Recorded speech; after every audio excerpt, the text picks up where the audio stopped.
Let's go. Welcome to the Ice Project. This is the very first episode. Got two special guests on here today. This ain't really my intro, but I'm going to roll it anyway. Let's go.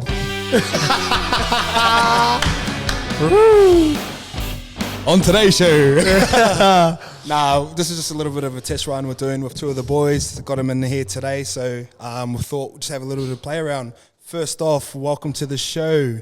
Former Bronco, former Parramatta Eel, one-time bad boy, now Dragon. Corey Norman, welcome to the show. Thank you, Ice, bro. It's a cool little show here, bro. Thanks, bro. Appreciate it. And up-and-coming prospect, Prime Minister's 13. Last year, how many games you played now? 4. 4 games. Yeah, not sure too to many. Sure to be plenty more this year. Zach Lomax, welcome to the show. Thanks, mate. All right. You need a round of applause.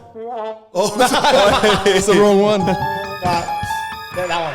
Yeah, there we go. Nice. Still sorting this out. So you pick up quick, bro, you know what I mean? Yeah, you do. So pre-season at Dragons, how's it been so far? For me, it's been good. I've only been there for about 4 weeks now. It's been pretty intense, to be honest. The intensity of their training is a bit different to Para, but it's been good. How so? Just with their contact. They do a lot of contact.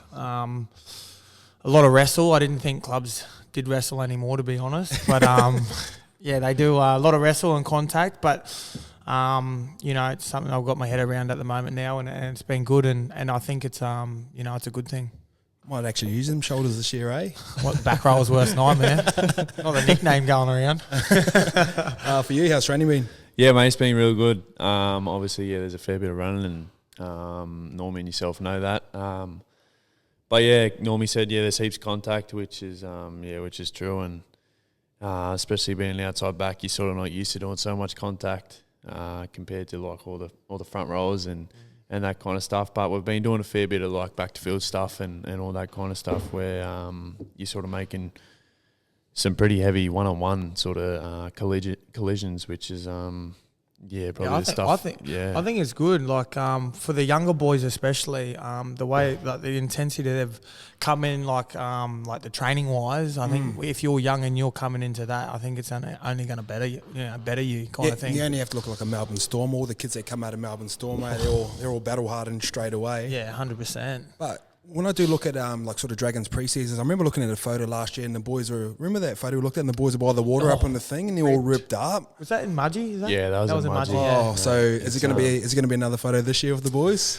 Yeah, well, mate, it should be interesting. We go to I don't think Normie's probably not the one that should take his shirt off. That strategic in the back kind of photo. Yeah, well, them ones they just hiding the gut. Nah, but I'm proud of the bod bar. You know what I mean? Him and Gaz aren't the two sort of most ripped halfbacks you'll probably see in your life.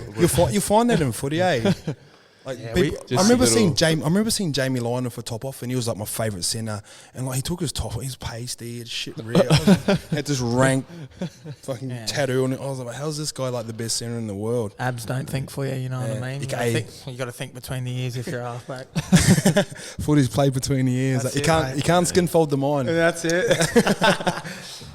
So normally, obviously, the transition from Parramatta it's down to Wollongong. Obviously, besides living location, we've talked about the footy, so let's talk about location. Yeah. Not a fan of where I'm living right now. Cronulla. Oh, look, it's. I don't mind it, but I just thought there'd be a bit more there for a beach kind of town, but it is further away from everything. I think that's why people go to beach towns. You've shifted up from a country town now, living in Wollongong. How do you find the beach? Yeah, see, I don't mind it. I think the Russian bus sort of up here in Sydney is a little bit much for me, but I mean, Wollongong, like down Wollongong, I think the lifestyle down there is like it's pretty cruisy, but still at the same time you can sort of there's enough to do there. Yeah, there's enough to do down there, and I find there's still heaps for me to sort of do. What about when winter comes around? What are you doing in Wollongong? Wearing jumpers and watching Netflix at home because it's too cold outside. Yeah, that's true. It does get a little bit gloomy there. Come winter time, I guess there's not sort of too much to do, especially the wind blowing off the sea there. But plenty of coffees. Plenty of coffees. But I don't know what sort of things can you do up sort of Sydney ways in? Well, the thing is for me, like living at Cronulla as well, is everything's around here. You know what I mean? Like. The office is here. A lot of my friends outside of football and football are up here. So it's not that I don't like Cronulla. It's probably just I've got to make a fucking 50-minute trip or 40-minute trip. You know what I mean? Yeah. Yeah. So the actual area is good and the lifestyle's good, but everything's kind of in Sydney, It's just around Sydney. bit more of an option up here. It's like going to a buffet when in Wollongong, what 2 or 3 cafes up here. You can sort of just do a bunch of different shit. Even I feel like the West is mad in the West. I mean, in the winter. Well, Western winters all I like time. the West in winter. Yeah. So what's Normie like at training?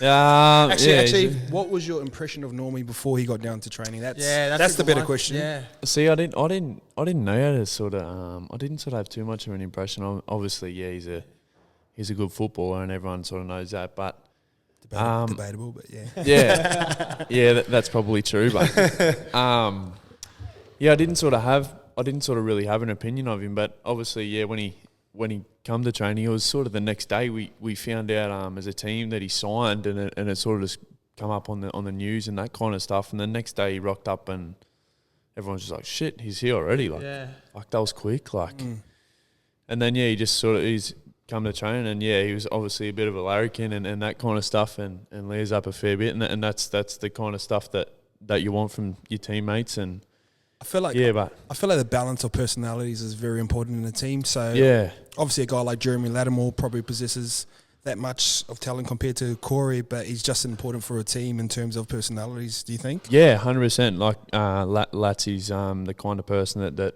will bring your team together, and he's definitely the glue down at Wollongong there. He's he's the kind of person that I guess he's a kind of person that you do look up to. Like I guess the way he holds himself off the field and the way he brings the team together, like in a culture point of view, he's Normie'd be able to tell you. Super important. Yeah, because you can't have so many intense people. No. And then have no one to like lighten the mood, you know what I mean? It just feels, because if the coaching stuff and that, they've all, they've got a job to do and that. And if they're intense and then all your players are intense, it just sets that tense mode, you know what I mean? There's an old saying like, what goes up must come down. And you can't be that hyped all the time, you know what I mean? But at the same time, when Jerry's down, he's down. You've never met a person. I've played in a few teams with Latsy, and I always said, after footy, you won't have to worry about a job. You can get a job at Dreamworld as an emotional roller coaster. It's so true, but it's funny though. When he's like down in it, you're like, oh, thank fuck, dude. Yeah, don't have to put up with him today. Oh yeah. Josh Mans used to get them two together, and they were like their best mates, and the ups and downs of them two in the course of a week was a fucking joke, and blow up at you. Oh, big time. And then Latsy's list was fucking spitting in your face and shit. Don't get me started. All right, Knights coming up this weekend. Pretty good side. They're my favourite side. Not on the Ponga. Not on the Ponga bandwagon. You know I've been Knights for a long time. Ponga, Joey, and everyone else in between. But looking forward to the game. Yeah, mate, should be good. Obviously, off the back of a real tough pre-season, I think the team's come together real well. Obviously, with the addition of some pretty key signings like Normie and Simsy, and I think he's there too, I forgot about that. Yeah, so. Not the Bash Brothers. Yeah. Are they coming out? I've just named them that now. Oh, yeah. There's a Splash Brothers, and then you'd be trying to be the third one. Ever seen DeMarcus Cousins when he tries to welcome to the third Splash Brother? That'd be you trying to talk shit. What? So, me, Tarek, and Corbin knocking bloke boots. So I think we're pretty confident. That as Normie said before, the pre-season down there's been pretty tough, but. We've been doing a fair bit of team stuff lately, which is I think has helped us fairly decent. The confidence that we're taking into the game is pretty good. So we've got a couple of trial games coming up, especially next week. Will be a tough one against the Souths? Charity Shield. That's almost round one, eh? The way them boys going to be coming out, big boys and that. Yeah, basically, they'll have their full strength team. You play for a shield, don't you? Or for something? Yeah, Charity Shield. Charity. Not the Normie. Tell them that story. What's that? You thought they were playing for? Wait, do you play for the Charity Shield or? Yeah. What was the one that you brought up? We're like, when do we play this? And they're like, oh, it's the wrong shield. Nah. What one was it? It was a proper spacey comment. Nah, I can't remember now, but What was it? Not the Charity Shield. Are you talking about the Anzac Day? No, you guys play we're Anzac in- Day we're as in well. Anzac. Yeah. Maybe I said the Are Charity you Shield talking and then you bagged me. There's one against Sharks, maybe? No. Oh, no, he said something. It was so it was- far. yeah, So typical far off normally. centre. It wasn't even funny. That's not like you, bro. So you're putting out a decent side? Yeah, he's would be. Yeah, I think so. I This think week? Yeah. Yeah, but first 40, we've got, close to full strength. I think James Graham, Tyson Frizzell, and that's it. them two ain't Yeah. rolling out. So the first 40 will be a good hit out. Like Zachy was saying, these last couple of weeks, everyone's been itching to get out. Like everyone's over pre-season, trials around the corner, everyone's feel just like itching to play. I feel like with all the drama and shit that's going on in the off season, I feel like it's been longer than what it normally Yeah. has, and there hasn't been that 100%. nines to break it up Yeah. or. Like the first game of footy was on the weekend with like the Maldives and Indigenous, and it was actually good to watch. Yeah. Just get everyone out in the field. Everyone's sick of Playing each other. hearing all the stuff going on social media and all the news. And just and tackling all your that. tackling your teammates. That's the Mate. lowest. That's the lowest part of almost the lowest part of Yeah. football. Yeah. So People flying in at your knees and that. yeah, And go for a coffee with them after. Mad. All right, last topic we want to talk about social media, its importance in the game, and what your thoughts on it. Obviously, we've had Zach come through today, and me and Normie, we've essentially built a business off the back of social media, and we understand the importance of it. But you said some very good points today, especially for a kid that's 19 years old, about social media. What's your thoughts on it?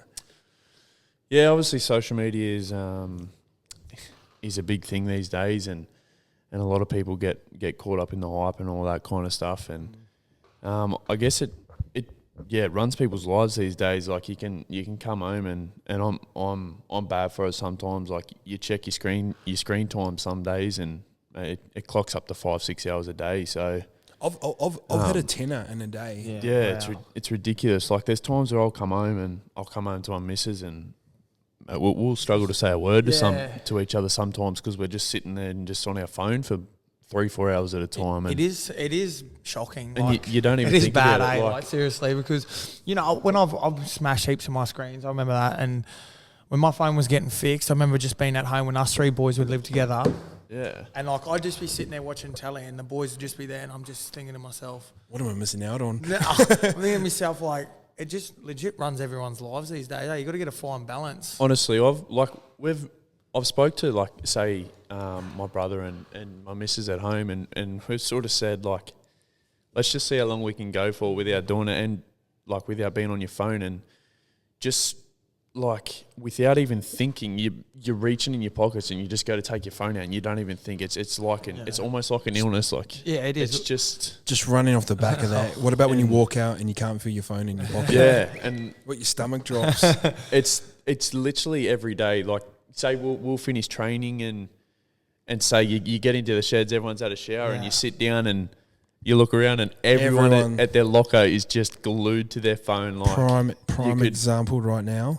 Nah, Chico. I texted Chico. He said he's going to be half an hour. That was 2 hours ago. Yeah. So I'm trying to get home here, but All right. So how do we change the narrative besides time we spend on it? How do you think personally from a young kid how we can change the narrative between football and social media? When we come through, if we jumped on Instagram or like Twitter or Facebook too early and we were putting up photos or footy photos, we'd get bagged straight away, wouldn't you? Yeah. All the boys would be like, what the fuck are you doing? Like, who the fuck do you think you are? But that narrative changed to the point where I'm talking to the older boys and going, it's so much important, like so important now for you young guys. And you obviously want to build a personal brand. And let's talk a little bit about that and your transition, which is going to be into vlogging. Yeah. Obviously, like I see the kind of stuff that you guys do, and it's unreal. Like what you guys preach through social media and that kind of stuff. But I guess being a rugby league player and the I guess the role models that you are and the importance that you have amongst sort of the younger generation, like you need to be like I guess it's hard to say, but like coming through, like I guess me myself, I need to sort of be as professional as I can on social media to Yeah, Yeah, I know what you're trying to yeah, say. Like because You know what? because you'll be surprised how young kids know what's actually going on the internet. Yeah, and because that's the thing, They're and- on it so young, and you think like it'd be like 10-year-olds on Instagram looking at your page, Yeah. going, oh okay, like, and it's so weird because.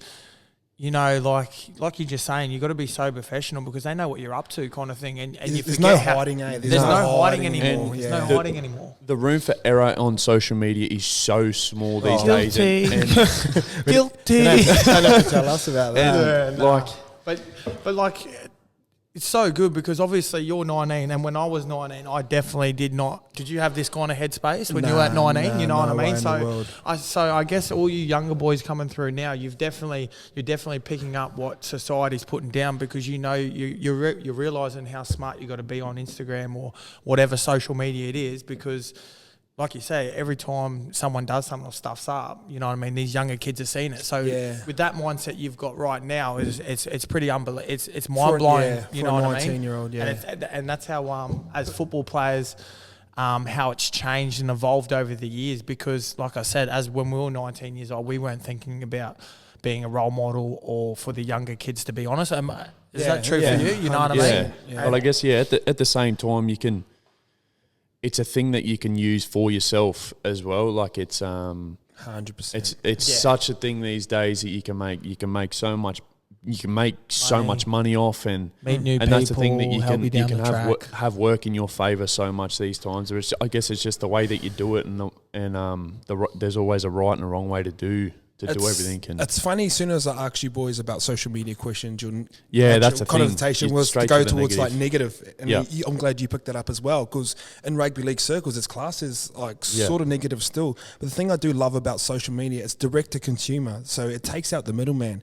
So with you guys starting vlogs, and I've talked to Normie in this, and we were meant to vlog a lot of his football stuff, but the NRL put a block on it. Because they said we're trying to leverage off their brand. We're like, yeah, sweet, whatever. But like what I explained to them, people understand what you do at training, what you do for weights, like, and what you do for 80 minutes. There's so much time in between that. And I said the more important things are they want to sit in the locker room and have a chat with you boys. They want to know what the boys are talking shit between going to weights and going to thing. And it's direct to consumer, so you guys can talk to the fans straight away. And I wish footy players would get on the front foot a little bit more when stuff goes wrong. I'd love to see someone just own up straight away. 100%. But then you go, your club comes in and go, don't say this. Your coach goes, don't say this, don't say that. Yeah. Like if something fucks up and it's on your name, you should be allowed to as a person, because it's social media, it's a form of media. That's all. Yeah. And you got to think journalists. When a journalist comes, asks you, you listen to any post interview in football, everyone sounds the same. Everyone says the same fucking shit. I was about to say that. You ask 10 football players the same question, you're going to get probably 9 back that are exactly the same. It's because we're naturally on the defensive because we don't want to say anything wrong because we end up in the paper. Like, and back in the day, like... What, back in the day? 15 years, say 15 years ago when there was, say when I would have been fucking a little toddler. Yeah.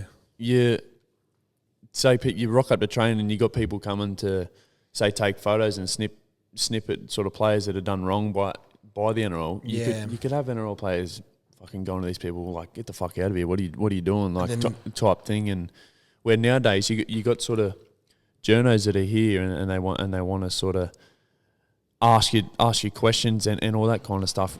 If you say one thing wrong, it blows up in the papers 24/7. And that's why we fall back on cliches as a football player. It's all, But the thing is, like, if I ask you a question, you're naturally defensive. Where if we're filming vlog content and something doesn't like if the boys say something bad that shouldn't be out in the media, we can snippet that. Where I feel like a media or a journalist, they're always trying to find the worst part of the story. Yeah, exactly. That's gonna sell. Well, that's gonna sell. But that just happens. Like if you're sitting in the middle of a plane and there's someone on your left talking about charities and there's a guy on your right talking about murder and jumping in orgies, like where's your ears going? You're going like that, aren't you?